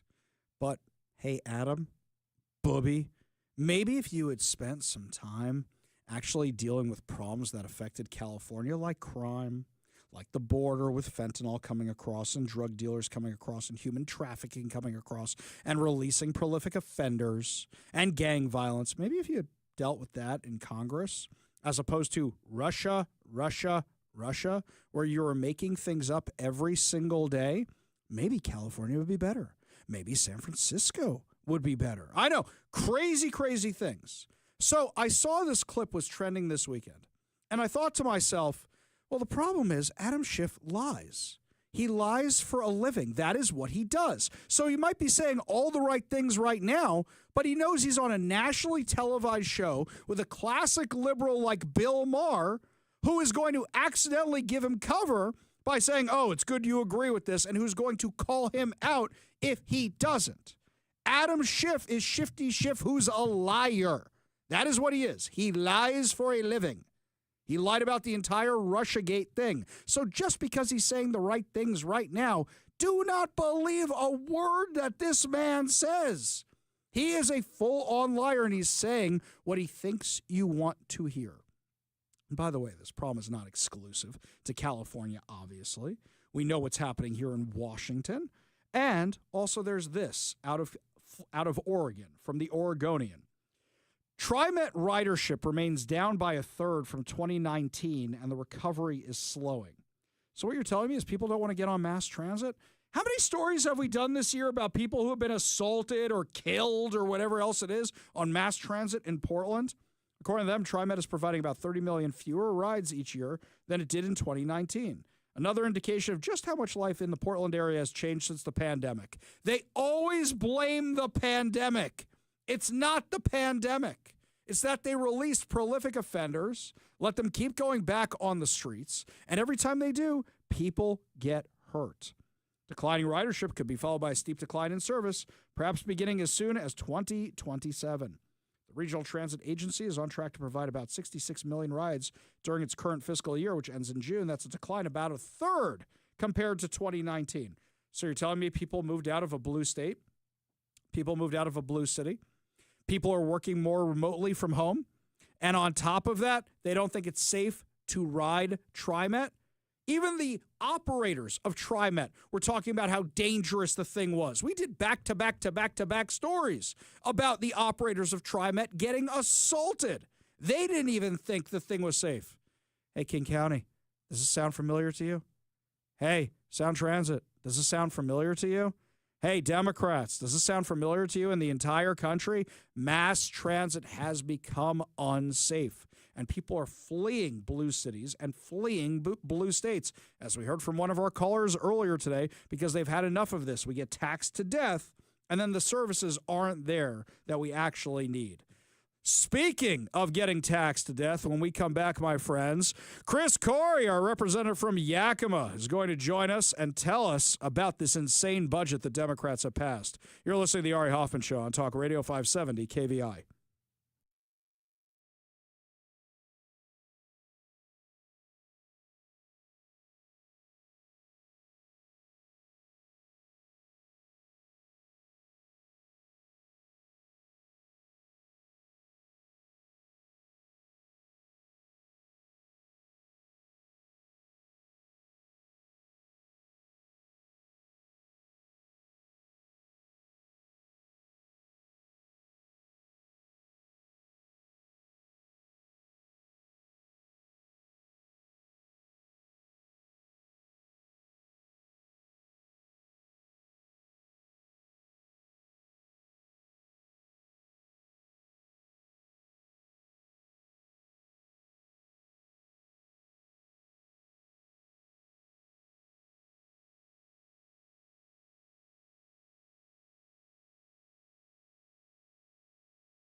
Well, my friends, over the weekend, lawmakers in Olympia wrapped up their business, passing operating, transportation, and capital budgets before adjourning their 2025 regular session, and hit us with the largest tax increases Washington State has ever seen. It remains to be seen, though, if Governor Bob Ferguson will actually sign these things. He claims he's going line by line for the next 3 weeks, and I have predictions about that. But I'd rather talk to one of the people who was in the room when all this was going on. So joining us now on the KVI studio line, House Republican Deputy Leader Chris Corey from Yakima. Thanks so much for being with us today, my friend. Always a pleasure. You caught up on your sleep yet? No more 3 a.m. bills being passed, any of that? Yeah, we're getting there. It may take a couple extra days, though. The big challenge is always reconditioning myself because, in Olympia, you're having short 15-minute conversations. So I got to remind my kids, you got to talk to me in 15-minute increments, and we got to change the subject. Well, that's just what I do with interviews, so we do the same thing, and I do that year-round. Okay. Perfect. So let's talk about, I don't even think there's any good. I know people will say, well, we stopped a bunch of bad bills, and I agree, that is good. But there were ways the Democrats worked around them. So, okay, we didn't lift the property tax lid, but the Democrats now gave that over to the schools, so now they can tax our property taxes, and there's taxes on everything. Is there anything good in this aside from, well, we stopped some of the worst bills? So, I think that while I agree with you that levy lid lift for the schools is a huge problem, the majority party for 2 years now has pushed for lifting that 1% lid on property taxes across the board. And for 2 years, we've been able to stop it, but only because of help with, your show, your audience, and others that have been screaming, to the heavens about why this is a bad idea. So that is a win there. And again, for your listeners, we're in a deep minority in both chambers. And so the fact that we're able to partner and expand and kill some of these things is a win. I don't want to take our eye off the prize. We've got to get back to work. We need to get better majorities in there so we can stop this insanity. But if we had gotten what the Democrats wanted, that they ran on, that you saw before session even started, it would be even worse picture than it is today. Yeah, a whole bunch of the stuff they had that was pro-criminal. Don't get me wrong, there's a lot of pro-criminal stuff that passed, but some of the worst stuff got stopped. The drive per mile tax, that one got stopped. So they can't tax everything in our lives, just 99%. So if you had to give a word of advice or a word of encouragement to my audience saying going forward, what would you tell them to do to fix all this? Stay involved year-round. We need to get started now. I think that's what the message was from myself and my other leader to my caucuses, where there is no interim. We need to be working now just to build that movement, and that's what we're going to do. We can't let up. You can't give up. I'm hearing more and more of that talk now, and I refuse to give up on this state because it's worth fighting for. So I'll say this on air because I've said it before. You're one of my favorite people in the Washington State Legislature, and I have an idea I want to workshop with you on air in front of my audience. So Washington Doge has been very, very successful and gotten a lot of eyes on it. It hasn't gotten enough eyes on it because the mainstream media isn't covering it, just like the mainstream media doesn't want to talk about Elon Musk unless it's something bad. However, what we could do here is you guys know the numbers. You guys know everything that's bad in this. Perhaps we start now of showing everybody it's not just these taxes, but here's what they're paying for, and they're taxing you for this. So, for example, it would be a bunch of social media posts which say, hey, they're taxing you 6 cents per mile, and the transportation budget is also paying for, wolf highways, something like that. And you put those two side by side so people see where their money's going, what the waste is, and what they're taxing you for it. And I think that could be very successful. Yeah, 100% agree. And I think that that's something that, we try to highlight during session, but there's obviously only so much media bandwidth, right? We can do it on the House floor. Representative Couture and others have been really effective at bringing up all the insanity that's in these budgets. But this needs to be, even though myself and others signed on to the Doge bill, and obviously would not get a hearing in this legislative mix, that's something that between the citizens and us, we can be doing year-round and absolutely highlighting just the insanity that is in that budget. So that's something right there. I barely knew about the Doge bill. After we're done today, can you do me a favor and send over the text of that to me? Because I want to show everybody in Washington what didn't get a hearing, and people will make their own conclusions based on that. Absolutely. Yeah, because I think that's a piece of cake. All right. Now, looking at this whole thing, we have seen that Bob Ferguson is trying to pretend that he's a moderate. And we know he's been meeting with Republican leadership and talking to them. Of course, it's better that he does that than we have a Jay Inslee situation where he doesn't want to meet or talk with Republicans ever. But do you think this was all for show? The proof will be in those next 3 weeks, right? Was he actually true to his word? Was he willing to stand up and fight like he said he was going to do? Or is he going to run scared because, some legislative Democrats were upset at him for trying to rein in some spending? Listen, we can talk in 3 weeks, and I can tell you, I think my instinct is this is a house of cards, but I want to encourage the governor to stand up for what he believes is right. And if a $12 billion tax increase was a bridge too far, then 10+ billion isn't much better. Yeah, I would 100% agree, especially because the cutting that they're doing is so ridiculous, and it could have been done in such better ways. House Republican Deputy Leader Chris Corey of Yakima, thank you so much for joining us today. Thank you so much for keeping up the fight all of session, and thank you so much for keeping us informed. We really do appreciate it. Yeah, thanks for having me. Always a pleasure. We got a whole lot more to discuss as the show continues. You're listening to the Ari Hoffman Show on Talk Radio 570 KVI.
Welcome to the Ari Hoffman Show on Talk Radio 570 KVI, your home for the politically homeless, streaming live at KVI.com and on the KVI app. If you want to be part of the most dangerous show on the airwaves, call or text the Warrior Injury Law Studio line at 206-421-5757. That's 206-421-5757. Coming up at 5:45, your chance to win fantabulous prizes, including a $50 Daniel's Barilla gift card, plus so much more. But before we get to any of that, the most nauseating thing happened this weekend at the White House Correspondents' Dinner. They honored a reporter for finally writing an article about Joe Biden's mental decline. And when did they write this? After Joe Biden fell apart during the debate against Donald Trump. Now, let's remember, up until that point, oh, he's so sharp, he's so sharp, he's so sharp, he's so with it, he's amazing, he's incredible, so smart, has the best questions, I can't keep up with him. Now, I question if this reporter wrote this just because they said, okay, we're going to get crushed if we keep this guy in the race. We got to get him out of the race, and we got to get Kamala up there like George Clooney did. So the media, which covered for Joe Biden for not 4, but 5 years, and in fact, long before that, with all the stuff with his son, they covered for his mental decline while he was running for office, while he was in office, until they couldn't cover it anymore. Here's what this sounded like during the White House Correspondents' Dinner. The Aldo Beckman Award for Overall Excellence is named for a past president of the association, the late Chicago Tribune Washington correspondent Aldo Beckman. The award was established in 1981 to recognize a correspondent who personifies the journalistic excellence and personal qualities of Aldo Beckman: impartiality, integrity, and a deep knowledge of the presidency. The award also includes a prize of $2,500. This year's award goes to Alex Thompson of Axios.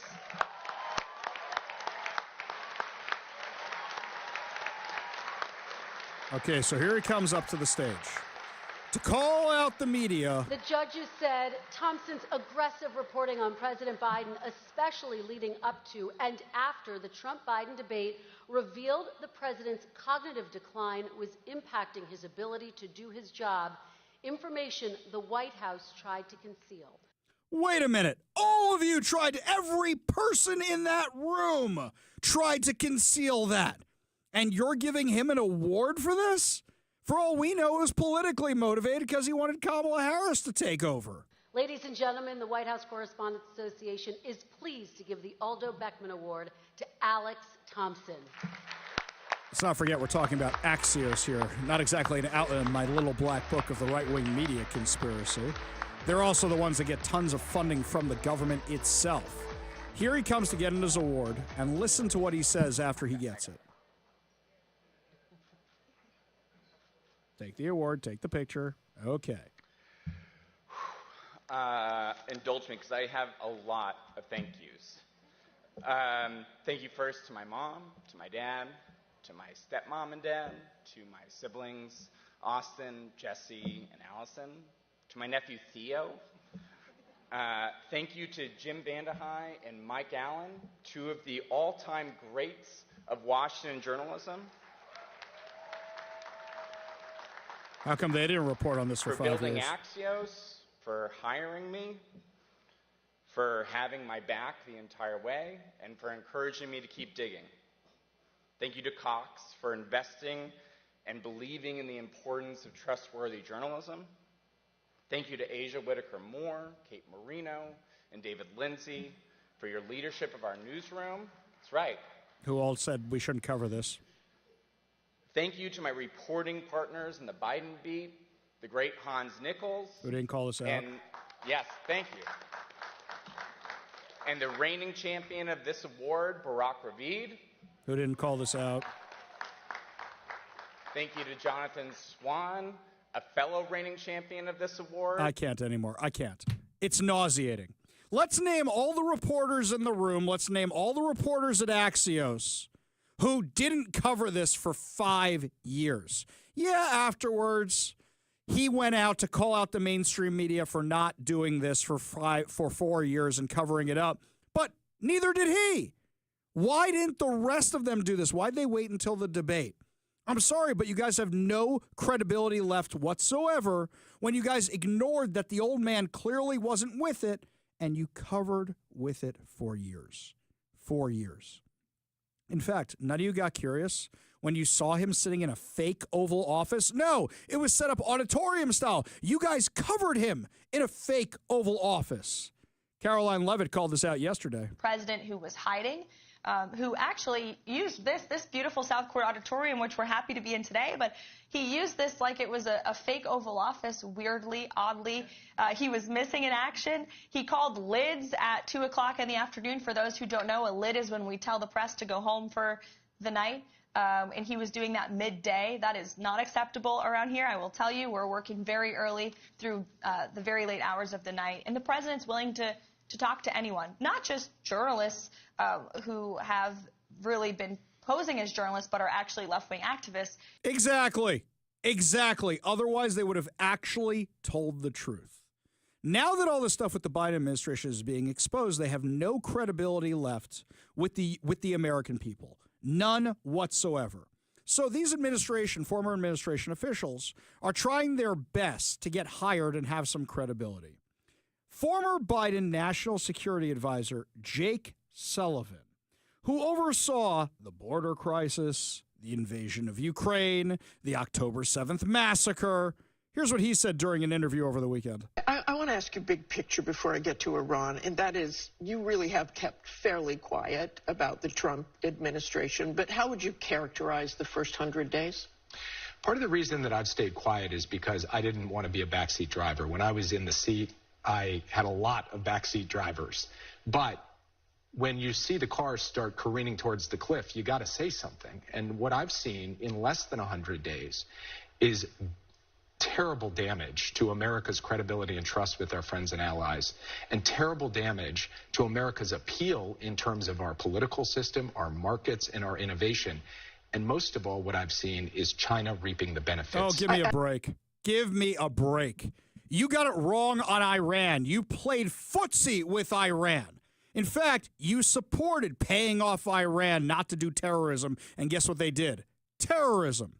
Need I remind you of what he said on September 29th, 2023, just days before the October 7th massacre, which was financed, funded, and approved by Iran? The Iranian attacks against U.S. forces have stopped. Our presence in Iraq is stable. I emphasize for now because all of that can change.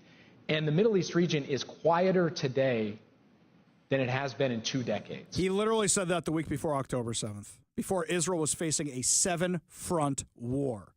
You know why Jake Sullivan's been quiet? Because everybody knows he's an incompetent buffoon, and he was while he had the job. Speaking of incompetent buffoons, Karine Jean-Pierre was on The View yesterday. Listen to what she said. Here's the thing. The Associated Press, if you look at the Associated Press, they are the oldest wire in the press briefing room. And you think about journalists, you think about the reason they're in the press briefing room, you think about the reason they're in the pool. It's called the protective pool. There are 13 members of the pool. I'll try not to get too wonky here. And their job is to provide unbiased information to the American people, because the American people deserve that. Okay, the AP is not unbiased. We've gone through their bias a bunch of times, but sure, keep going with that. Oh, by the way, if they're unbiased, why aren't they calling it the Gulf of America, which is its new name? In fact, they're sticking with the old name out of spite. And when the White House press team decides to step in and override the White House Correspondents Association, who they have the job of doing that, then what we're looking at is state TV. Wait a second. You guys pulled press passes from people. You banned them from your press briefing room. This White House lets in anybody. I was there literally yesterday. You guys never even responded to a single email request from me. These guys said, which cabinet official would you like to interview? How many people would you like? How can we help you out, Ari? How can we help you cover the story? And it shouldn't be because you're conservative or because you're Democrat or whatever the case may be. It should be media has a question. Let's answer their question. Yep. What we're looking at is what Russia is doing. What we're looking at is what North Korea is doing. Oh, stop. Stop. The woman who lied and lied and lied. All right, let me tell you a little story from yesterday. As I'm leaving the White House yesterday, I'm walking past all the signs on the lawn, all the yard signs of all the illegal immigrants. And there's a few influencers out there filming various videos. And I started getting a little judgy. I got judgy.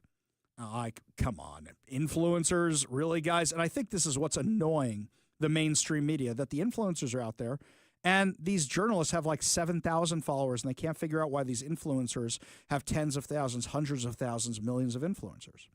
One of them, shall remain nameless, one of these influencers, looked like he was dancing dressed as Donald Trump in front of the signs. And I just said, you know what, I got no patience for this. I'm just going to work my way around him, not get in his camera angle, and get out of here with all my gear and equipment because I'm done for the day. And what happened was, as I was leaving, I see this whole thing unfold, and I just go, I don't know who this crazy guy is, but maybe the mainstream media has a point about who they're letting into this White House. I get home, and my sister-in-law DMs me, and she goes, did you see this guy while you were there? And sends me a picture of the guy I saw. Never heard of him, didn't know who he was. And I said, yeah, I saw him. He looked like a bit of a Looney Tune. And she goes, oh, I get all my political news from him. He's very good at breaking it down for a younger audience who don't have the attention span for politics. I judge the guy too harshly because, you know what? That guy has an audience. And that guy's audience are the ones who are learning about politics, learning about the White House from this guy, whether I agree with his methods or not. That's not for me to judge. You have a discussion between journalists and influencers, okay, fine. Between commentators and journalists, fine, we can have that conversation. But it's the people's house, and everybody should have access to the thing. This White House has actually allowed people to have access for it. And they already invited me back. They said, you're more than welcome to come anytime. Let us know which events you'd like to come out for. We'd love to have you back. Bob Ferguson's office never returns my request for comment. Nick Brown's office never returns my request for comment. Even Jay Inslee returned my request for comment. Bruce Harrell never returns my request for comment. Ever, ever, ever. Because they don't want to be asked the hard questions. This White House is asked the hard questions all the time, and they always turn into viral moments. Karine Jean-Pierre comparing it to state-run media out of North Korea or Russia shows how little she knows and how tone-deaf she is, because she was one of the people censoring the media. In fact, she was one of the people lying to the media. Mike, do you remember that I used to say about Karine Jean-Pierre? She's either dumb or she's being kept out of the loop or both. Well, during the same View appearance, and I'm sorry I had to grab this from somebody's TikTok, so the audio doesn't sound the same way the other one does, but she revealed to all of us what the answer to that question actually was. The Democratic Party needs to actually answer those questions that I put forth.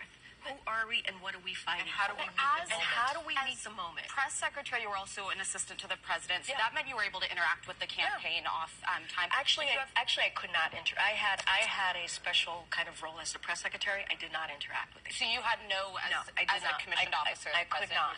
So you had no insight into the polling that showed he would have lost every single I did not, because the sales. Well, it does matter, though. Okay, here's what's going to happen. Hold on. We're going to take a break. Because you see this conversation getting going.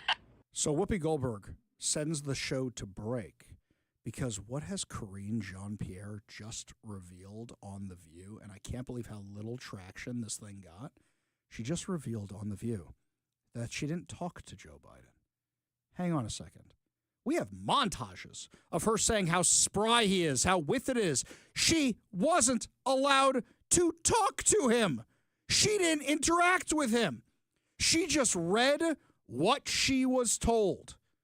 Now, Jen Psaki would spin. She would obfuscate. But she would answer the questions. I wouldn't say she lied. Yeah, all right, whatever. But at least she would give you some kind of answer. But right here we have Karine Jean-Pierre saying she was literally given whatever to say in her binder, and then lied to the American people. So she lied that she was interacting with Joe Biden. Do you remember how many times she said, I just spoke to the president. I just sat with the president. He's so sharp. He's so with it. He's so amazing. Oh, my God, I can't keep up with him. Every single day, she lied, and she lied, and she lied, and she just revealed it. So, Mike, now the question is, was she dumb? Or was she kept out of the loop? Now, we know she was kept out of the loop because she just admitted it. On top of that, she also seems very, very dumb.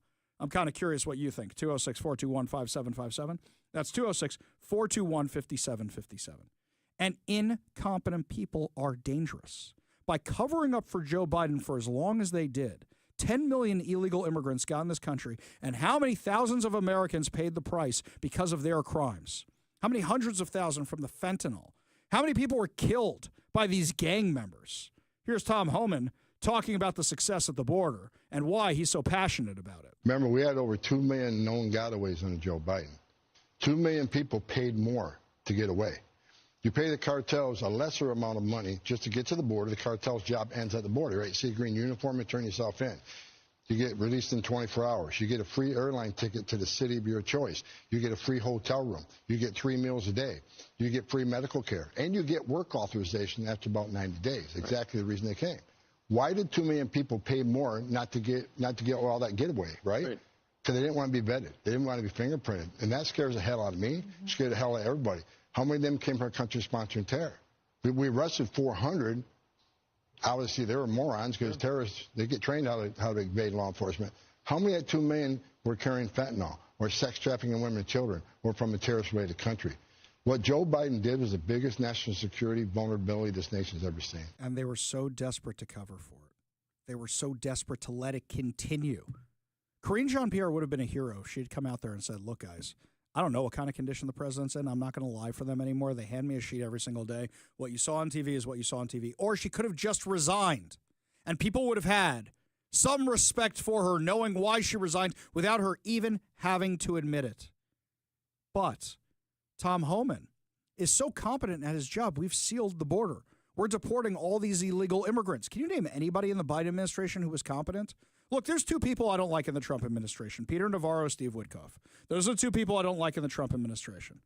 But in the Biden administration, I couldn't name anybody who was competent. Not a single one. Tom Hoffman, he's amazing. Love this dude. The morale of ICE and Border Patrol is at all-time high because they're getting to uphold the oath they took, and they're enforcing the law. Border Patrol and the Biden administration, I met with hundreds of them. They felt like Uber drivers and tourist agents. These men and women join the ranks of ICE and Border Patrol to enforce the law, make the community safer, and protect national security. I hear it all the time. There's a lot of people in this country who don't like me. I don't care. But when I walk through an airport, I have many people walking up to me and thank me for what I'm doing, and I'm not taking credit for anything. The success of the border and immigration enforcement is President Trump and the men and women wearing that uniform. God bless each and every one of them. But I take a pleasure in seeing it because in 40 years of doing this job, people always want to say, why are you so emotional when you testify? Why are you so emotional on network? Because if they wore my shoes for 40 years, they'd understand why I'm emotional. I've talked to little girls as young as 9 years old that were raped multiple times by the cartel members.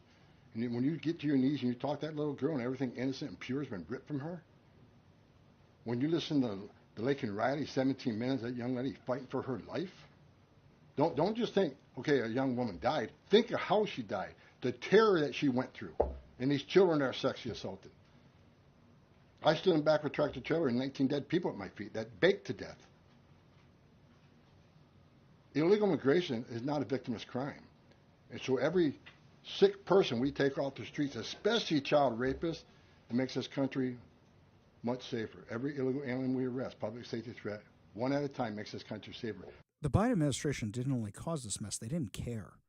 They lied to us, the border is secure, the border is secure. They didn't want to talk about the bad effects of what they were doing to people here in America. They didn't want to talk about what was happening with angel families. They didn't want to talk about the people being murdered. They didn't want to talk about the people dying of fentanyl. They didn't want to talk about children being thrown into the Rio Grande to distract cartel members so they could sneak, to distract the Border Patrol so cartel members could sneak other things across the border.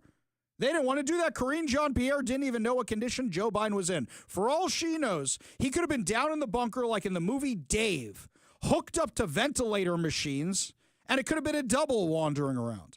For all she knew, he was sitting in a back-to-tank down there floating, waiting for his next speech. For all she knew, he was being hopped up on Hunter Biden's cocaine. She never even interacted with him. And people died because the Biden administration lied. What is your grade for the Trump administration during the first 100 days in office? Give us a call or a text at 206-421-5757. That's 206-421-5757. When we come back, my friends, while I was in D.C. yesterday, I didn't just go to the White House. I also went over to the RNC, the GOP headquarters, and interviewed the chairman. Had some tough questions for him. We'll give them to you when we come back. But first, Todd Herman's Daily Thoughtcast right now on the Ari Hoffman Show.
Welcome back to the Ari Hoffman Show. Just a reminder, coming up at 5:45, your chance to win fantabulous prizes, including a $50 gift card, plus so much more, like 2 Atom passes to Shadow Force. Yet another reason to keep your radio tuned to 570 KVI. Left on your dial, always right on the issues. You can also stream us at KVI.com, download the KVI app, and of course, subscribe to us on whatever your preferred podcast platform is. Yesterday, after I finished at the White House, the GOP found out I was in town. And they invited me over to their offices to interview Chairman Michael Whatley about the future of the party. They have an amazing studio down there, and it's my fault for not asking what technical stuff they have on site. Otherwise, I would have brought more of my gear or to plug into their gear. So This interview, I'll post the video on social media, was actually done on my cell phone with one of those little teensy tiny lapel mics you get on Amazon. So the quality is not up to our usual standards. But I was talking to the chairman about a few things. One, are they even looking at Washington anymore? And two, what does life look like for the GOP after President Trump? We talking about J.D. Vance? We talking about a third term of President Trump? What are we actually talking about? Here's my interview from the GOP studios at the RNC headquarters in Washington, D.C. Chairman Wiley, welcome back to the show. Good to have you. We haven't spoken to you in quite some time. So things have really changed at the RNC since the election. Where are you guys right now? You know, what we're doing is focusing on a couple things. First and foremost, we are amplifying the president's message, talking a lot about these first 100 days. What we want to do is celebrate what is happening at the White House, what is happening with the administration. You know, the fact that he promised us that he was going to work on rebuilding the economy, restoring our borders, and keeping our communities and children safe. That's what he's doing all day, every day. And you see it from the appointments to the cabinet. You see it from the White House staff. You see it in the executive orders. Everything that the administration is doing is really, truly making sure they're hitting on those priorities that the American people elected him to do. The second thing that we're doing, which is ultimately going to be very important, is building out that infrastructure for the 26 midterms.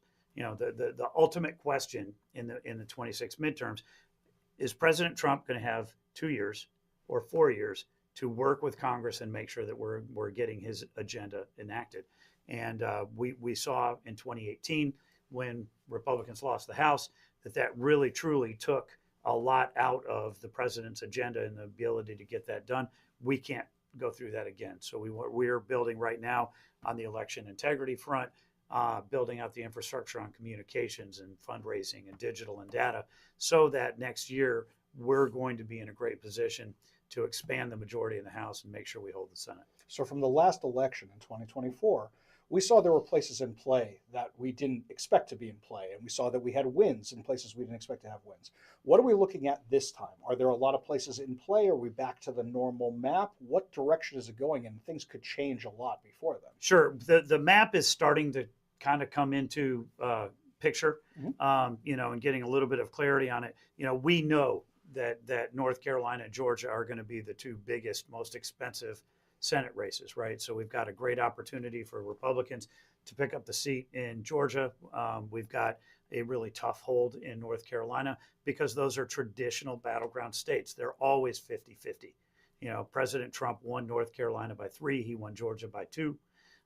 You know, and so those are going to be big heavyweights. Maine is going to be an important Senate race. Michigan is going to be an important Senate race. And then you've got governor's races. You know, Josh Shapiro's up in Pennsylvania. We'd really like to knock that guy off. You know, and Georgia, we've got an open governor seat that's going to be very important. Michigan, we've got an open seat. So there's a lot of movement on those fronts. And then congressionally, we don't really know exactly where the map's going to be yet, right? But what we do know is California, there were 5 seats that were decided by 1 point or less in either direction last cycle. We know those are going to be very important. You know, New York, same thing, that we had a bunch of seats that were going to be, you know, very, very tight up there.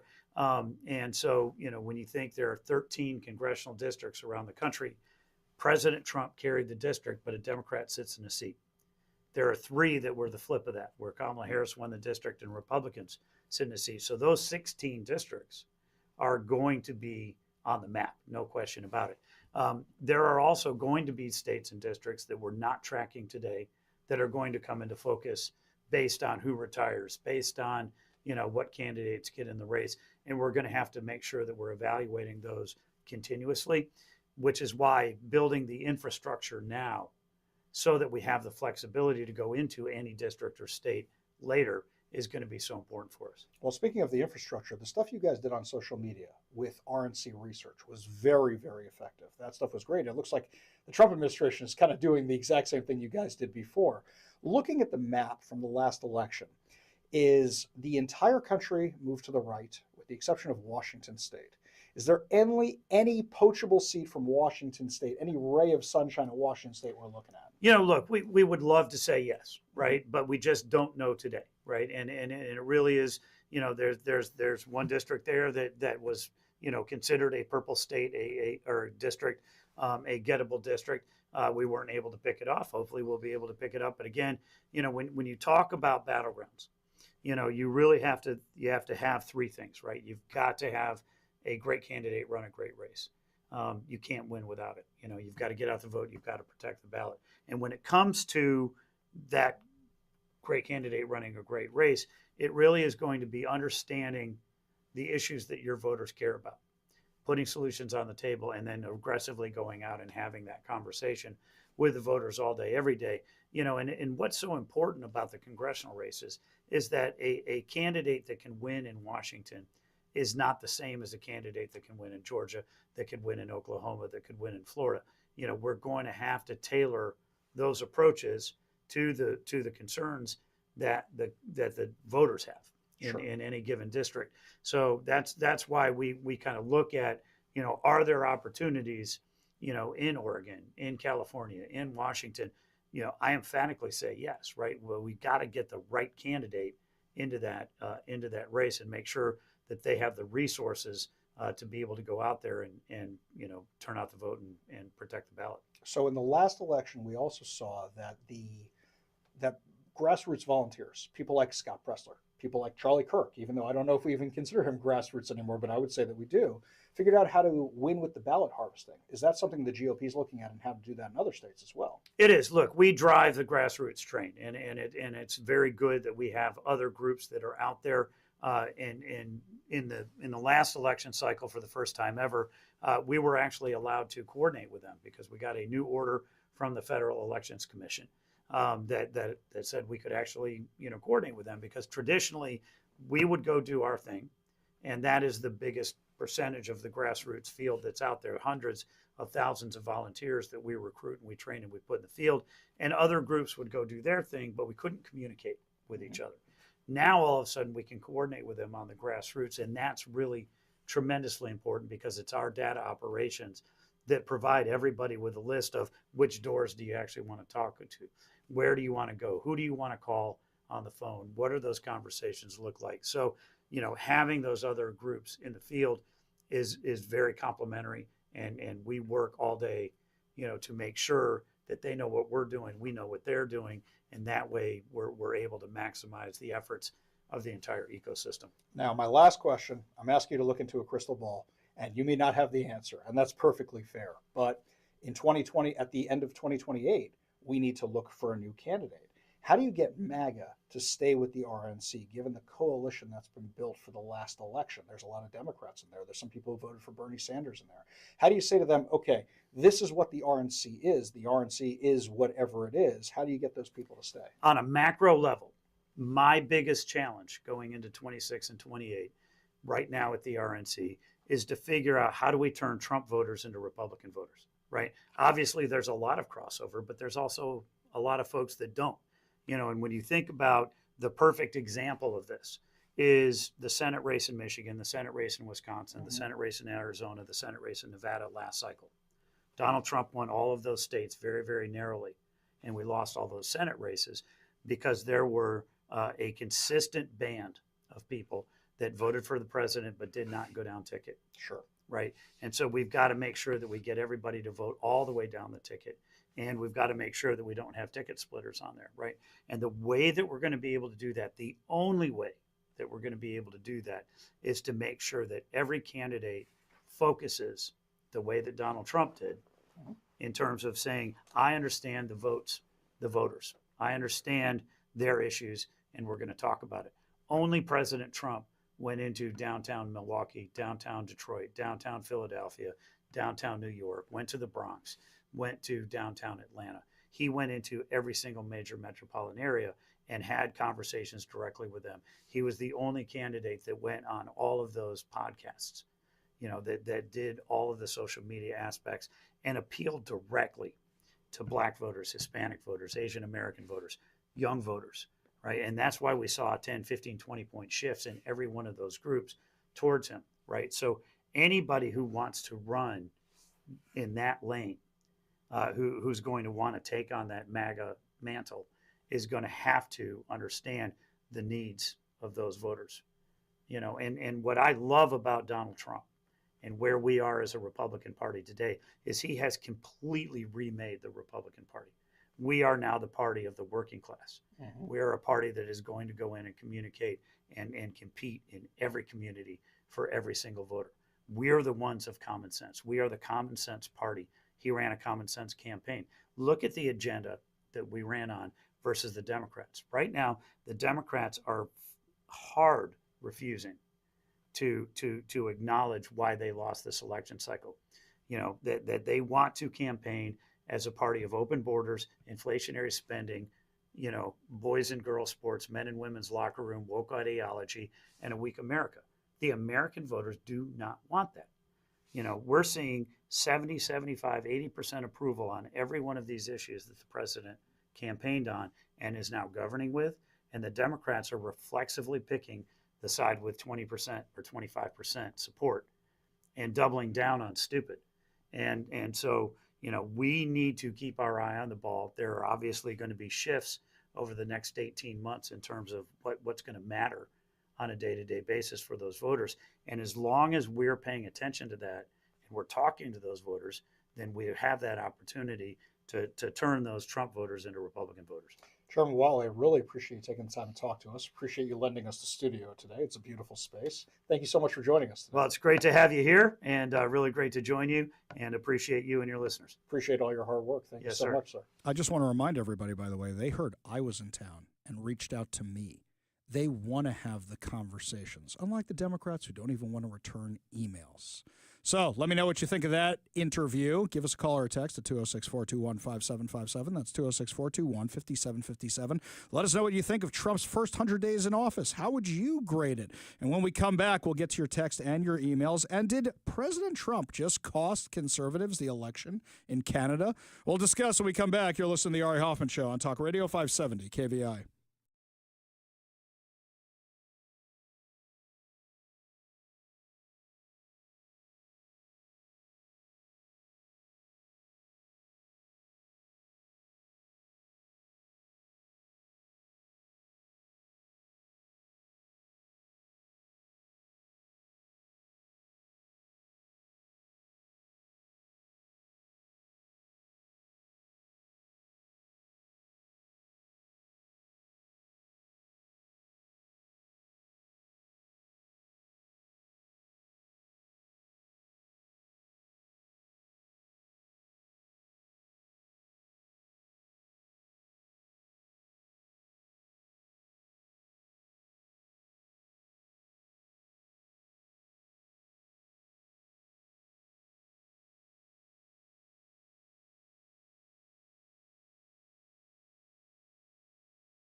Welcome back to the Ari Hoffman Show. Just a reminder to head on over to KVI.com and also sign up or follow me on social media platforms like Facebook, Instagram, and X. That way you can see all the interviews I did while I was at the White House and at the GOP. We're going to be posting them all week long.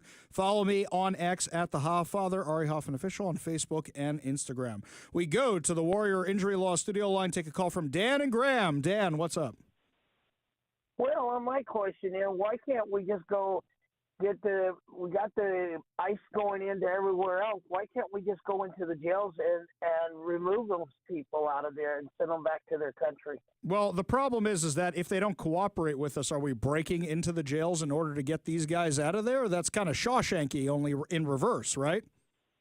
Well, yes, but here's the problem. If they made laws to keep us from attaining them, they're breaking federal law. I'm not disagreeing with you, which is why there's so many sheriffs that are now saying, hey, we need help. They went to Washington, D.C., and let's not forget Pam Bondi and the entire Trump administration announced that they are now coming after these sanctuary states and sanctuary cities for not complying with federal regulations. They're about to find out that when you play stupid games, you win stupid prizes. And Bob Ferguson is going to use this as the excuse about why he is taxing us so much money, claiming he needs it to defend Washington against the Trump administration when all he really had to do was follow federal law. Dan, appreciate the call. Appreciate you being part of the show. You want to be part of the show, you give us a call or text to 206-421-5757. That's 206-421-5757. I asked you guys how you would grade the first 100 days of the Trump administration from the 206 A+. Yep, got that one there. In fact, a lot of you are actually saying A+. Some of you are saying B+. But it seems overall, this is what everybody voted for. And that's what the pollsters just don't understand. That's what the left doesn't understand. And somehow the Democrats have been put on the 20 side of every single 80-20 issue. Only good news to wrap up the show. Your good news giveaway, your good news headlines, your chance to win. $50 gift card, plus so much more. You're listening to The Ari Hoffman Show on Talk Radio 570 KVI.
It is time to feel good as we wrap up another amazing episode of the Ari Hoffman Show on Talk Radio 570 KVI.